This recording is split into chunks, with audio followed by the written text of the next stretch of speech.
powerful words. Appreciate that.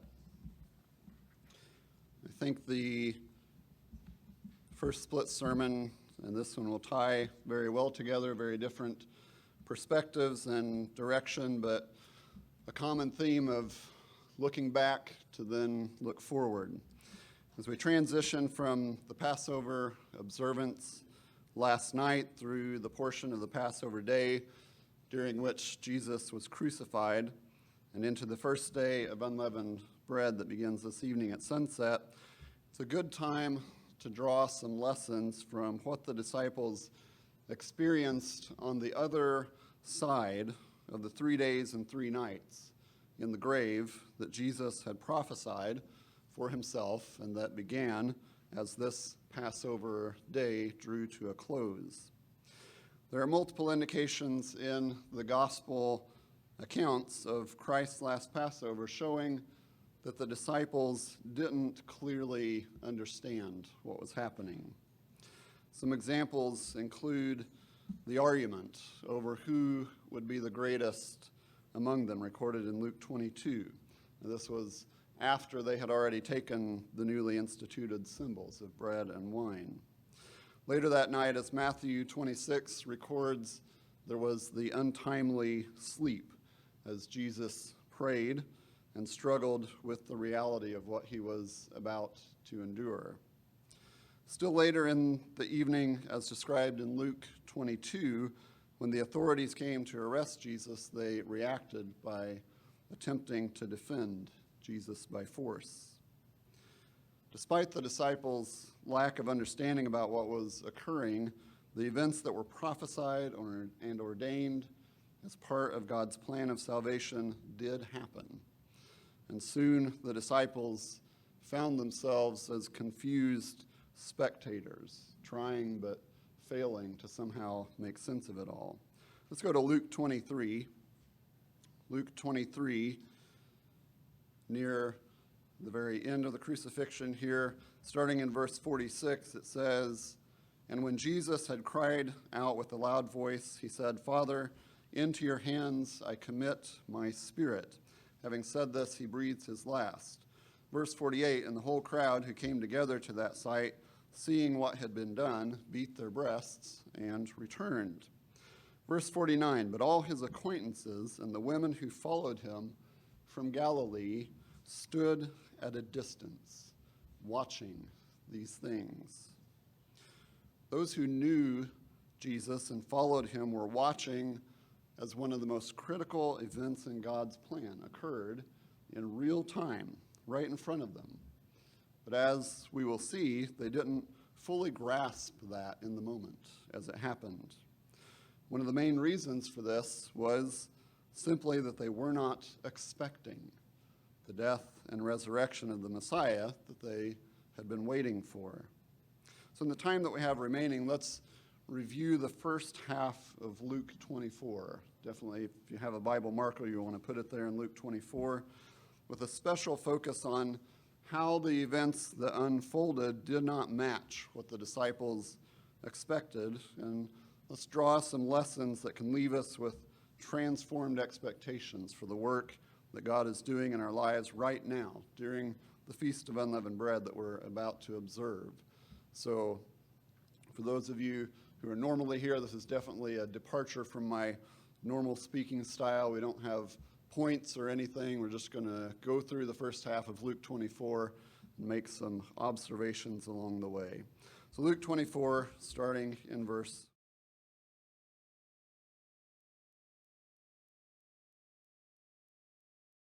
They and certain other women with them came to the tomb, bringing the spices which they had prepared. But they found the stone rolled away from the tomb. Then they went in and did not find the body of the Lord Jesus. And it happened as they were greatly perplexed about this. The New Testament Greek lexicon at BibleStudyTools.com, this is the source for all of the definitions that we'll review from the biblical words today. It states that the word translated as perplexed here means to be entirely at a loss. So the women who arrived that morning were beyond a bit confused, as we might say, really stunned in the sense of mouths hanging open and eyes staring in disbelief would probably be a better description in our modern vernacular for how they reacted at finding the empty tomb. Continuing in verse 4, after they were perplexed, that behold, two men stood by them in shining garments. Then, as they were afraid and bowed their faces to the earth, they said to them, why do you seek the living among the dead? He is not here, but is risen. Remember how he spoke to you when he was still in Galilee, saying, the Son of Man must be delivered into the hands of sinful men and be crucified, and the third day rise again. Verse 8, and they remembered his words. So here the angels who were present at the tomb began to help bring the events of the previous weeks and days together for the women who were there trying to make sense of it. They remind them that Jesus had specifically talked about the very things which had now come to pass, and with this reminder, the women began to remember what Jesus had said. Jesus had foretold his death and crucifixion multiple times. One of those occurrences is in Luke chapter 18. And I'm going to read this from the English Standard Version. Luke chapter 18, starting in verse 31. It states, and taking the 12, he, Jesus, said to them, see, we are going up to Jerusalem, and everything that is written about the Son of Man by the prophets will be accomplished. For he will be delivered over to the Gentiles and will be mocked and shamefully treated and spit upon. And after flogging him, they will kill him, and on the third day he will rise. Verse 34, but they understood none of these things. The saying was hidden from them, and they did not grasp what was said. The word translated as hidden, as the English Standard Version has it there, can have both the implication of something being intentionally concealed and something escaping notice. And it's likely that both elements were true in the statement that they did not grasp what was said. The word grasp provides a powerful picture. The illustration is of an attempt to hold something with the hands, but it slips through your hands, slips through your fingers. You can't grasp onto it. The two things that contributed to this inability to correctly perceive and process what was heard and what was seen were first, that God wasn't ready to fully reveal it, and second, the disciples had faulty expectations, and they were looking for the wrong things.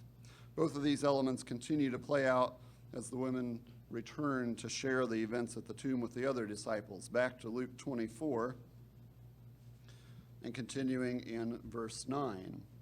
It says, then they, the women, returned from the tomb and told all these things to the 11 and to all the rest.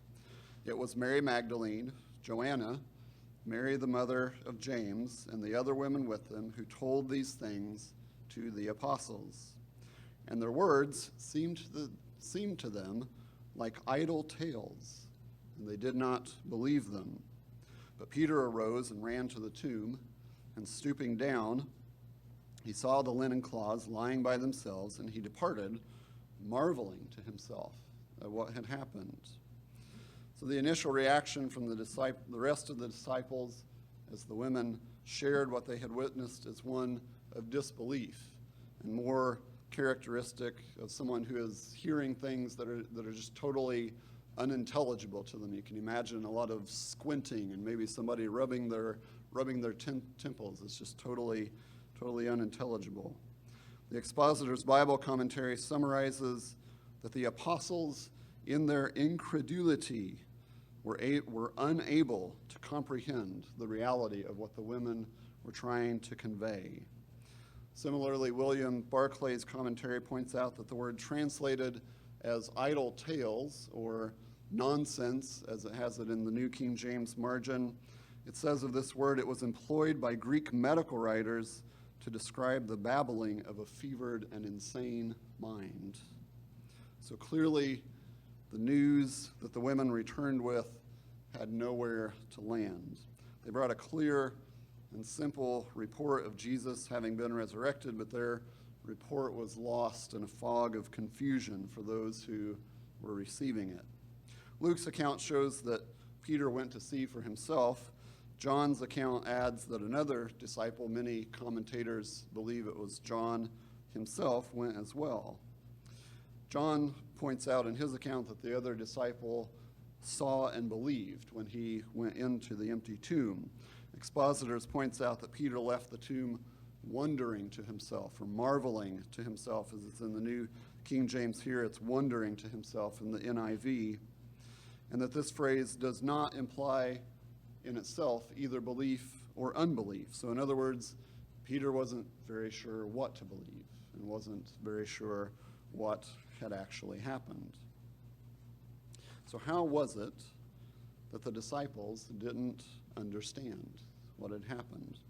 It's quite easy for us to ask that question as though the outcome would have been different if we were there instead of them. As you know, we talk about armchair quarterbacks after the football game on Monday morning.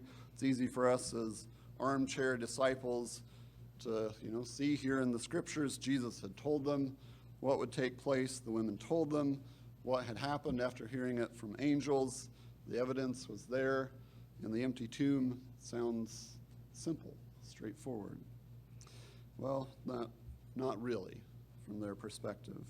Again, we'll see the same two things preventing the disciples from fully grasping what was occurring, even though it was happening right in front of them.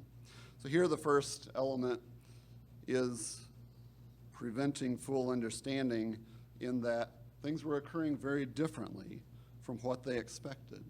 The Nelson Study Bible's comments on these verses state matter-of-factly, skepticism reigned among the disciples. It is clear that they did not expect a resurrection. And few things generate confusion and misunderstanding as quickly as any form of dissonance or variance with what we expect to happen.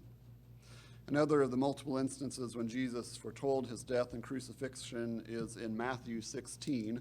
Let's go to Matthew chapter 16.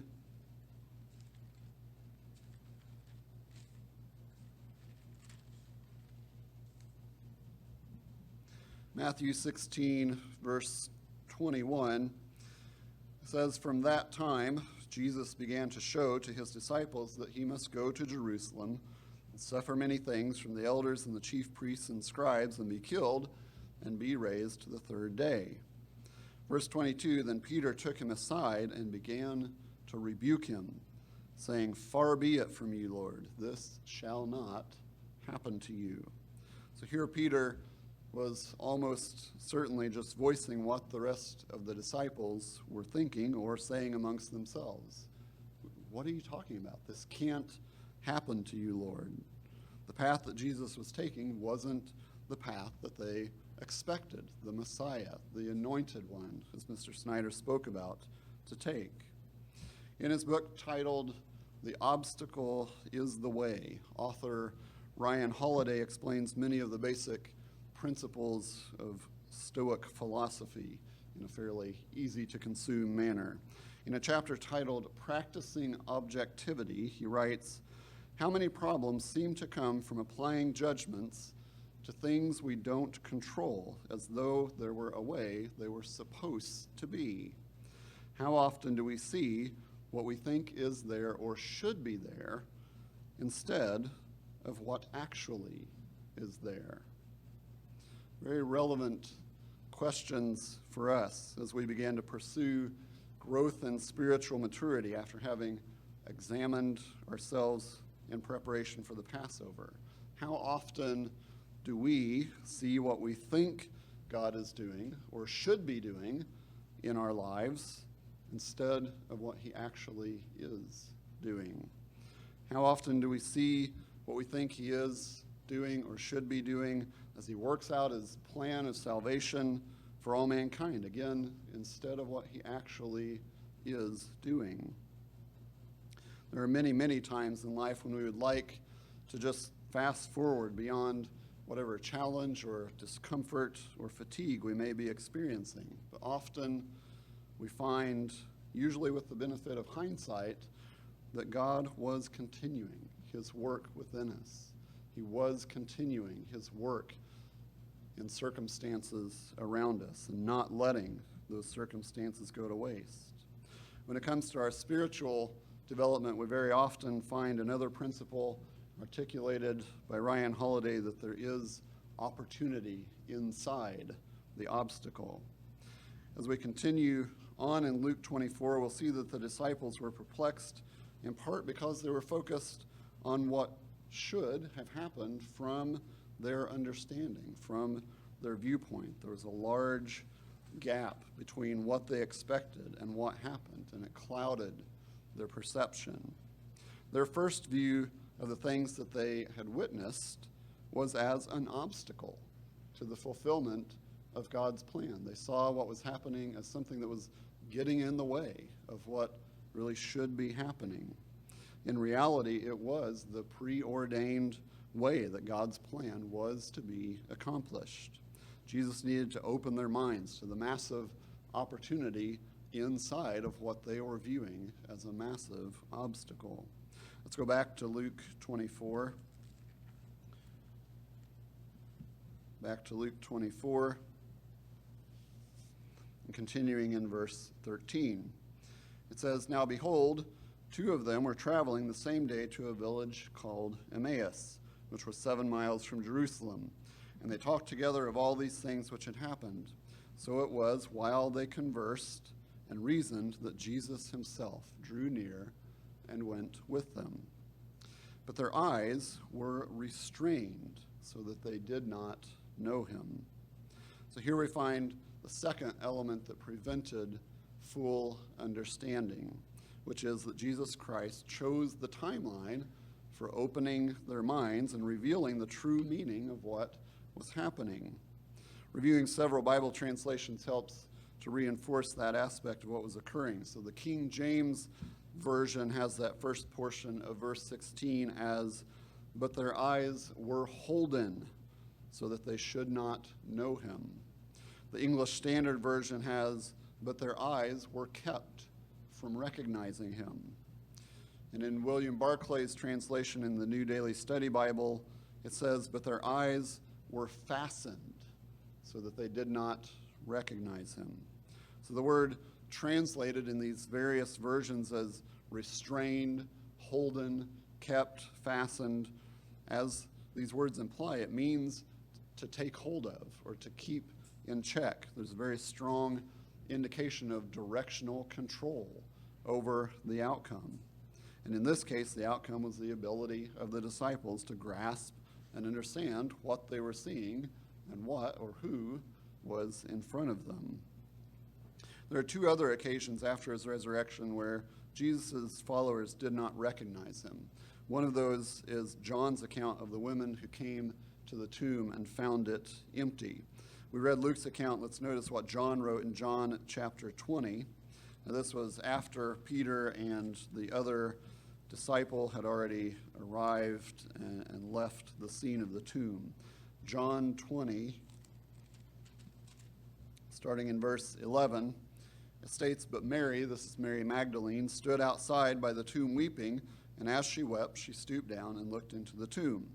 And she saw two angels in white sitting, one at the head and the other at the foot, where the body of Jesus had lain. Then they said to her, 'Woman, why are you weeping?' She said to them, 'Because they have taken away my Lord, and I do not know where they have laid him.'"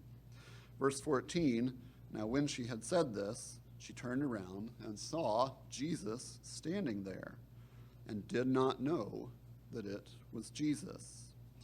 Mark's account records this as well and adds some vital details that help in understanding the lack of recognition. Let's go to Mark 16.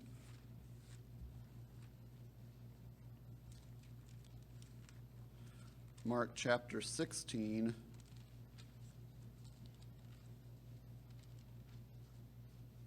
Starting in verse 9. It says, "Now when he rose early On the first day of the week, he appeared first to Mary Magdalene, out of whom he had cast 7 demons. She went and told those who had been with him, and they mourned and wept. And when they heard that he was alive and had been seen by her, they did not believe. Verse 12, after that he appeared in another form to 2 of them as they walked and went into the country. Notice the first portion of that verse especially. He appeared in another form. So these are the 2 disciples who were walking to Emmaus. Verse 13, and they went and told it to the rest, but they did not believe them either. So this passage reveals the additional detail that Jesus had taken on another form, as verse 12 states. The word another means not of the same nature or different, and the word form means external appearance. That word form is the Greek morphe. Our English word morph is essentially the same word, meaning to change form or to transform, according to Merriam-Webster. So as Jesus made these first appearances to Mary Magdalene and then to Cleopas and the other unnamed disciple as they walked to Emmaus, it is clear that he took on a different physical appearance temporarily. And why would Jesus Christ prevent these followers that he first appeared to from immediately recognizing him? There's no doubt multiple reasons that we could explore, but let's focus on one that aligns with our topic today. The accounts that we've just read in John and Mark clearly highlight the reaction of the disciples who heard the eyewitness reports of those who had seen Jesus. They didn't believe the firsthand testimony of their companions. Again, they were not operating based on the reality of what was occurring around them, but on their perception of that reality, on what they already felt about it in their own hearts and minds. So in these temporary changes of appearance, Jesus was doing what God has always done, opening the understanding of those that he is working with at the best time for them to understand it. God does not manipulate the choices of human beings to achieve some rigged destiny or some rigged outcome that can only end one way. But he does at times magnify what is already occurring in our hearts for a purpose. The disciples didn't expect the Messiah to suffer and die and then be resurrected. By appearing in a different form, Jesus allowed them to continue in those existing expectations until the moment that he chose to reveal himself and bring the needed change in their thinking. How often does God work within our lives in perhaps the same pattern? Perhaps he is often present in our lives, working to develop spiritual maturity well before we are at a place where he can reveal it and help us and allow us to fully recognize it.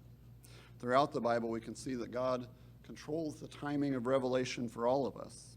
We can be thankful that he opens our hearts and minds to the truth at a time and in a way when we can fully grasp and understand it. Back to Luke 24, continuing in verse 17, it says, and he, Jesus, said to them, what kind of conversation is this that you have with one another as you walk and are sad? Then the one whose name was Cleopas answered and said to him, are you the only stranger in Jerusalem, and have you not known the things which happened there in these days? And he said to them, what things? So they said to him, the things concerning Jesus of Nazareth, who was a prophet, mighty in deed and word before God and all the people. And how the chief priests and our rulers delivered him to be condemned to death and crucified him. Verse 21, but we were hoping that it was he who was going to redeem Israel. Indeed, besides all this, today is the 3rd day since these things happened. The Nelson Study Bible's comments on verses 19 to 21 state simply, the disciples had hoped that God would once again save Israel through Jesus. When we stop to consider the national history of Israel and later Judah as well, that hope is understandable. The stories of Israel and Judah are filled with many deliverers: Moses, the judges, King David, Josiah, Ezra, and Nehemiah, just to name a few. The prophets had foretold a far greater deliverer to come, but it would have been easy to kind of interpolate that into a deliverance more akin to what had already happened in their national history. How often do we limit what God is capable of doing in our lives by seeing it through a fairly narrow lens of what has already happened and what we've already experienced? We all have obstacles in our lives that we can't seem to do anything about, don't we? Maybe it's an illness or a health condition.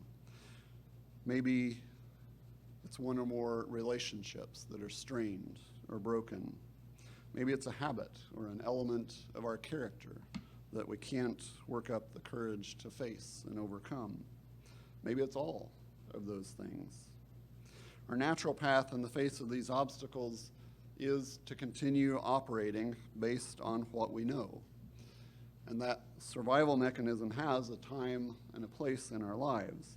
But there are also many times when we need to move beyond the familiar and allow God to reveal paths forward that are available to us over and around and through the obstacles that we struggle with. As the disciples peered apprehensively into this uncertain future following the unexpected death of their leader, they had forgotten, and we also often forget his own words. Let's go to Luke 18. Luke chapter 18. We'll break into something that Jesus stated as he was speaking to the disciple after a particular event. Luke chapter 18, verse 27, it says, "But he, Jesus, said, the things which are impossible with men are possible with God." That bears reading again. The things which are impossible with men are possible with God.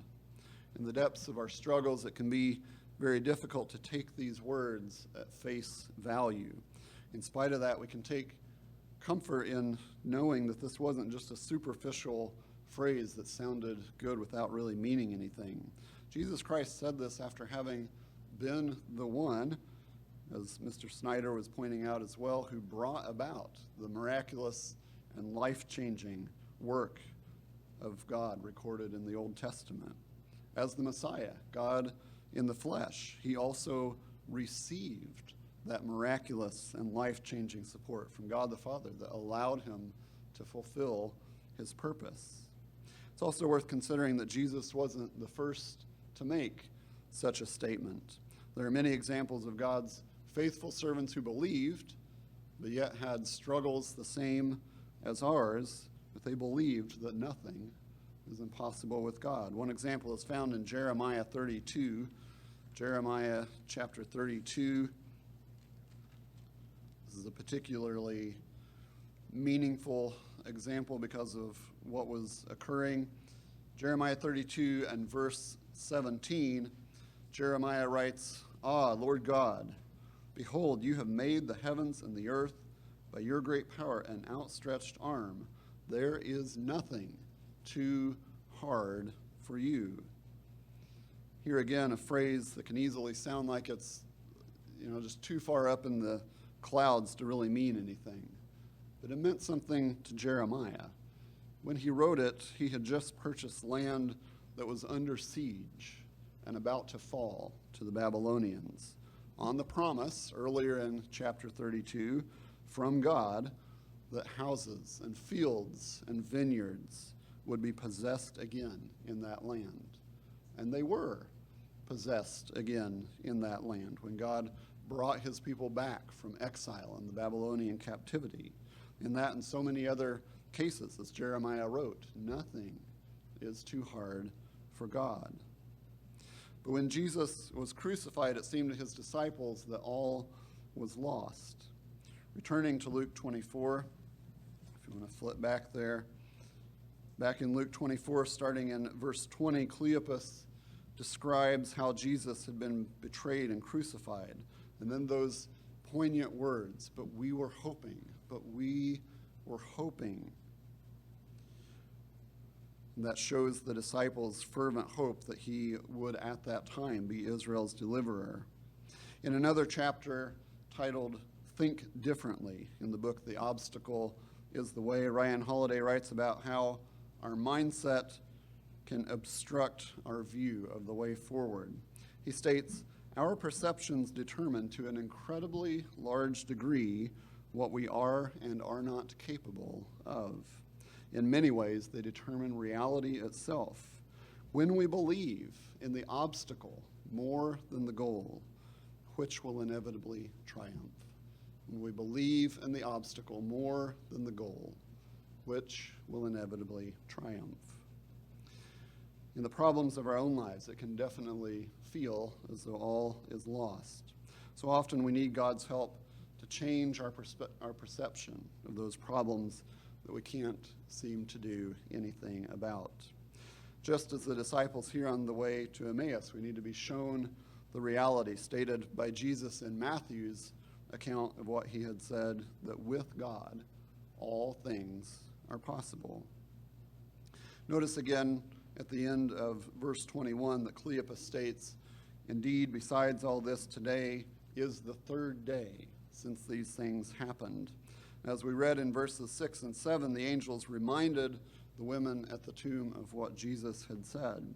The disciples traveling to Emmaus knew very well how many days had passed, but they had forgotten what Jesus had said about what would happen after those days passed. Continuing in verse 22 of Luke 24, Cleopas continues, yes, and certain women of our company who arrived at the tomb early astonished us. When they did not find his body, they came saying that they had seen a vision of angels who said he was alive. Verse 24, and certain of those who were with us went to the tomb and found it just as the women had said, but him they did not see. Nelson Study Bible's comments on verse 24 summarize that, quote, as far as the disciples were concerned, there was still no decisive proof of Jesus' resurrection. They wanted to see the resurrected Jesus. And it's hard to miss the irony here at the end of the verse that Cleopas was lamenting with this statement, him they did not see, to Jesus himself. These two disciples were at that moment still being kept from recognizing who they were really talking to. Verse 25, then he, Jesus, said to them, O foolish ones, and slow of heart to believe in all that the prophets have spoken. From the meanings of the adjectives foolish and slow and the verb or action word believe in this verse, it could be restated, O you who are lacking understanding and mentally slow to apprehend and place confidence in all that the prophets have spoken. Not a very flattering assessment to hear, but true nevertheless for them, and also true many times for us. As God's people today, we know the scriptures well, much like these two disciples. Also, much like them, we know what the scriptures say about the things that will happen in our personal spiritual journeys. We also know what the scriptures say about the many events that are yet to unfold in the overall plan of God for mankind. How am I? How are you at understanding, apprehending, placing confidence in all that the prophets have spoken, to the point that when that work in our lives or those events in the world are occurring, that we can clearly recognize what's happening right in front of us? It's probably an area where there's opportunity to grow for most of us, to put it charitably. Verse 26, I'm going to read the last two verses, verses 26 and 27 from the English Standard Version as well. Luke 24, verse 26, Jesus states, "Was it not necessary that the Christ should suffer these things and enter into his glory?" And beginning with Moses and all the prophets, he interpreted to them in all the scriptures the things concerning himself. Now the word necessary in verse 26, as the English Standard Version has it, has deep meaning with this simple but profound statement by Jesus Christ. It implies, this word necessary implies necessity in reference to what is required to attain some end. As Mr. McNeely explained in his sermon last week, the end that was being attained through his sacrifice is our forgiveness, individual and collective. It is the ability for God to extend the opportunity for salvation and eternal life to mankind. The disciples had been surprised by his crucifixion and had seen the events surrounding it as an unexpected change of course. This statement made it clear that far from being expected, what had occurred was intended. More than that, the suffering was an imperative requirement for the Messiah to enter into his glory. It's easy for us to perceive many of the events within our lives and within the world as unexpected turns. Unexpected turns, a change of course from what should be happening. How often do we, much like the disciples here on the road to Emmaus, need a change of perspective? Many times, like them, we need God's help to recognize that the things occurring are, in fact, necessary. Now, does that mean that God intentionally causes everything that doesn't go the way that we hope it will in life?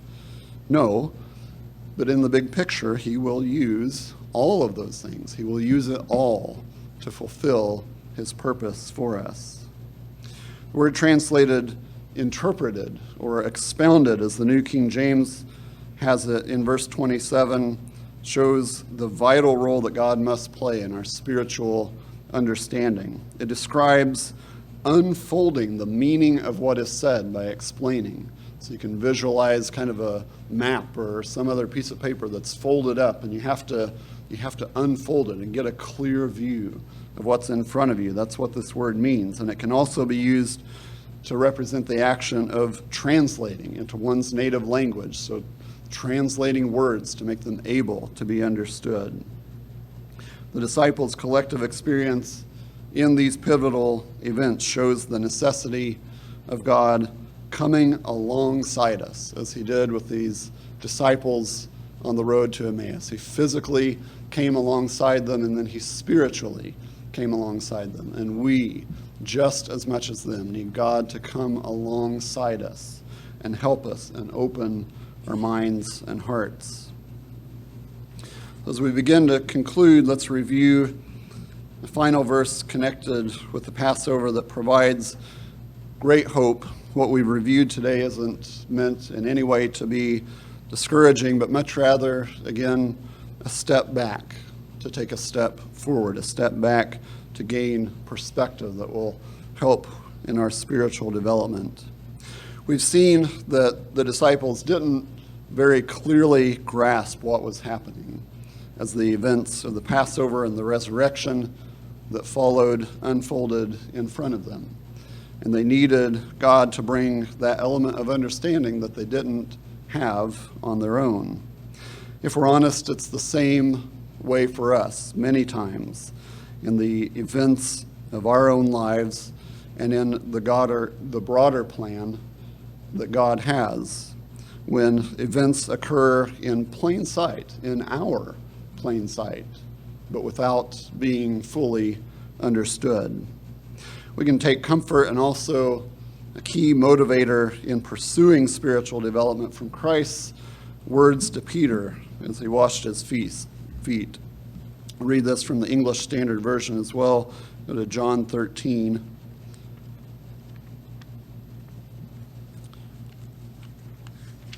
John 13,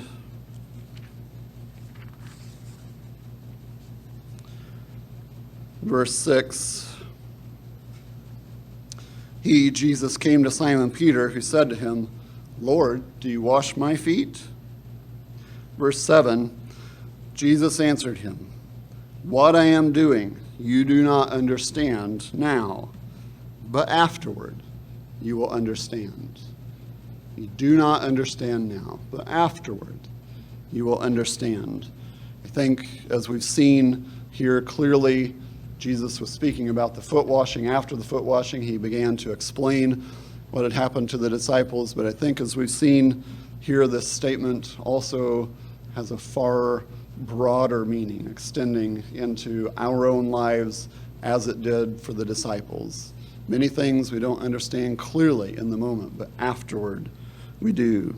Jesus Christ already knew that the disciples wouldn't clearly understand, but he also knew that they would in the fullness of time. We can take immense comfort in the certainty that God knows us completely. He knows when we understand and when we don't. He knows what we're capable of and not capable of. So having recommitted to our covenant with God the Father and Jesus Christ by observing the Passover, during this Feast of Unleavened Bread, let's all ask God to help us see more clearly, to grasp more fully, and to grow in spiritual maturity more abundantly. Let's ask God to help transform our expectations and bring them into alignment with the work that he is doing in our lives and in the lives of all mankind.